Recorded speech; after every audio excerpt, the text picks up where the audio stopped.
होली की आत्मा।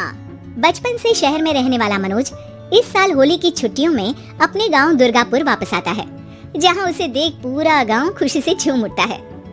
जब गया था तब इतना सा था और अब देखो कितना बड़ा हो गया है। हाँ सरपंच जी, जब मैं गया था तब आप भी बहुत जवान थे और अब देखो कितने बूढ़े हो गए हैं आप। चलो चलो बढ़िया है, बच्चा घर वापस आ गया। इसी खुशी में आज रात पार्टी होगी। क्या बात है, गांव में भी पार्टियां होने लगी। वैसे अगर पार्टी की बात है तो आज क्यों सीधा होली पार्टी करते हैं। होली पार्टी की बात सुन चहल पहल में अचानक सन्नाटा छा जाता है, जिसे देख मनोज को कुछ अजीब लगता है, लेकिन तभी सरपंच बात पलट देता है। अब बहुत देर हो गई, चलो सब अपने घर चलो, पार्टी के बारे में कल सोचेंगे। मनोज भी मम्मी पापा के साथ घर आ जाता है, पर होली पार्टी और उस पर पूरे गांव की खामोशी वाली बात अभी तक उसके जहन से निकलती नहीं। पापा, होली पार्टी की बात पर सब चुप क्यों हो गए थे? अरे होगी उनकी कोई अपनी बात, मुझे गांव की पंचायत ही थोड़ी पता है। थक गया हूँ, चलो सो जाते हैं, कल बात करते हैं। पापा की बात मानते हुए मनोज भी सोने चला जाता है। आज तो छुपा लिया, लेकिन हफ्ते बाद जब होली का दिन आएगा तब इसे कैसे रोकोगे? अगली सुबह सूरज के साथ ही मनोज भी गांव घूमने निकल जाता है, जिस पर रास्ते में उसे अपनी ही उम्र के कुछ लड़के भी मिलते हैं, जिनसे दोस्ती कर अब वो उनके साथ घूमने लगता है।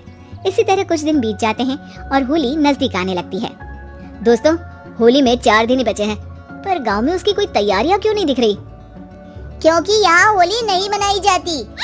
अरे पर ऐसा क्यों?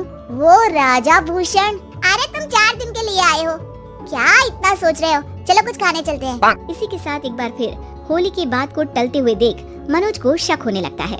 वो घर पहुंचते ही इंटरनेट पर अपने गांव और राजा भूषण के बारे में जानकारी निकालने लगता है। क्या? मुझे आज तक ये नहीं पता था। ऐसा कैसे?